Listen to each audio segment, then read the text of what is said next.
बिहार के चुनाव में आज प्रधानमंत्री नरेंद्र मोदी की एंट्री हो गई। एनडीए के चुनाव प्रचार में जान फूंकने आए पीएम मोदी बिहार के सीएम नीतीश कुमार के साथ मंच साझा कर रहे थे। दोनों की केमिस्ट्री इस चुनावी सफर में हमसफर वाली दिख रही थी। भाई और बहनों, बीते 1.5 दशकों में नीतीश जी की अगुवाई में बिहार ने कुशासन से सुशासन की तरफ कदम मजबूत गति से बढ़ाए हैं। 10 साल तक अहंकारी नेता ने राज किया कि नहीं किया? जरा एक तो सच्चाई का काम करके दिखाओ नीतीश बाबू। आज बिहार में ऐसी सरकार चल रही है कि जहां पर सुशासन का नामो निशान नहीं है। अपहरण ये यहां का उद्योग है। क्या हुआ बिहार को? सिवाय अपराधीकरण क्या हुआ है? अपराध अपराध अपराध। साथियों, पिछले 15 सालों में बिहार ने ये दिखाया भी है कि अगर सही सरकार हो तो विकास होता है और हर एक तक पहुंचता भी है। प्रधानमंत्री नरेंद्र मोदी का नीतीश पर बड़ा हमला, कहा नीतीश के डीएनए में गड़बड़ है। ये बड़ा हमला प्रधानमंत्री नरेंद्र मोदी ने सीधा नीतीश कुमार पर किया। कहा अगर मुझसे नफरत थी तो बंद कमरे में आकर मुझे चाटा मार लेते, गला घोंट देते। आपने एक व्यक्ति के प्रति गुस्से में आकर के पूरे बिहार की विकास यात्रा का गला घोंट दिया, गला घोंट। इसलिए नीतीश जी के नेतृत्व में एनडीए के सभी उम्मीदवारों को भारी मतों से जिताना है। अरे नीतीश बाबू, कुर्सियां तो आती है जाती है, लेकिन आप बिहार के भविष्य के साथ खिलवाड़ करना कृपा करके बंद कर दीजिए। बिहार के उज्जवल भविष्य के लिए फिर नीतीश जी की अगुवाई में सरकार बनाना जरूरी है। श्रीमान नीतीश कुमार, आप ही लोगों ने बिहार के नौजवानों को बाहरी बना दिया है, उनको बाहर रहने के लिए मजबूर कर दिया है। मां बाप से बेटों को अलग करने का आपने पाप किया है। नीतीश जी जैसा सहयोगी हो तो क्या कुछ संभव नहीं है।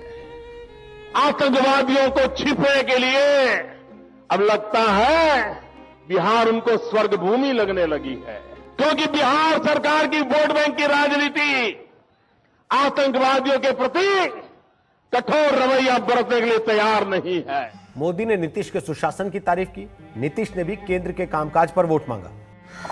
केंद्र सरकार की तरफ से और भारतीय जनता पार्टी की तरफ से पूरे तौर पर लोकतंत्र का गला घोटने की साजिश की गई। बिहार के मुख्यमंत्री नीतीश कुमार ने आज पीएम मोदी पर बड़ा हमला बोला। मोदी सरकार को हर फ्रंट पर फेल करार दिया।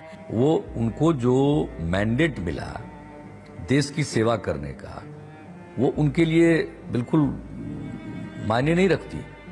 वो तो मानकर चलते हैं कि देश तो उनके हाथ में आ गया, अब एक एक कर राज्यों पर कब्जा करो, ताकि उनको वो एब्सोल्यूट पावर चाहते हैं। खतरा बहुत बड़ा है, सिर्फ सांप्रदायिकता का नहीं, फांसीवाद का खतरा है। इसलिए सचेत हो जाइए। ये सिर्फ तानाशाही नहीं है, ये फासिज्म है। और वही बात है, जब फासिज्म में यकीन हो तो आदर्श हिटलर हो जाता है। बिहार के मुख्यमंत्री नीतीश कुमार तो मोदी के सबसे बड़े दुश्मन नजर आ रहे हैं। क्या नीतीश हमेशा से मोदी के दुश्मन नंबर 1 रहे हैं? बहती हवा सा था वो, बहती हवा सा था वो, गुजरात से आया था वो, गुजरात से आया था वो, काला धन लाने वाला था वो, कहां गया उसे ढूंढो।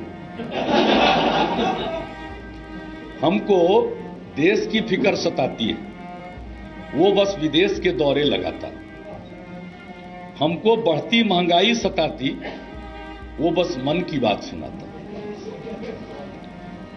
हर वक्त अपनी सेल्फी खींचता था वो, दाऊद को लाने वाला था वो, कहां गया उसे ढूंढो। हम ये तो जानते थे ये महास्वार्थ बंधन जो बना है, इसमें 3 दल जुड़े हुए हैं। आरजेडी है, जेडीयू है और कांग्रेस है। लेकिन हमें इस बात का आश्चर्य हुआ कि नीतीश बाबू ने अपने पहले मुशायरे में भी ये 3 इडियट का गीत क्यों ले आए।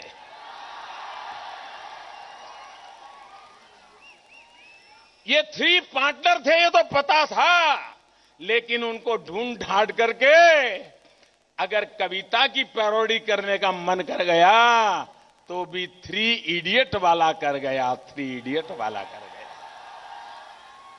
वाह नीतीश बाबू वाह, क्या क्या आपका मनोरंजन का खेल है।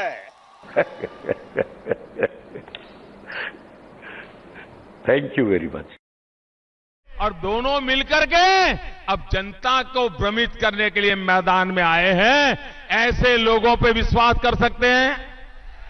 ऐसे लोगों पे विश्वास कर सकते हैं? सार्वजनिक जीवन में विश्वास एक सबसे बड़ी पूंजी होती है भाइयों।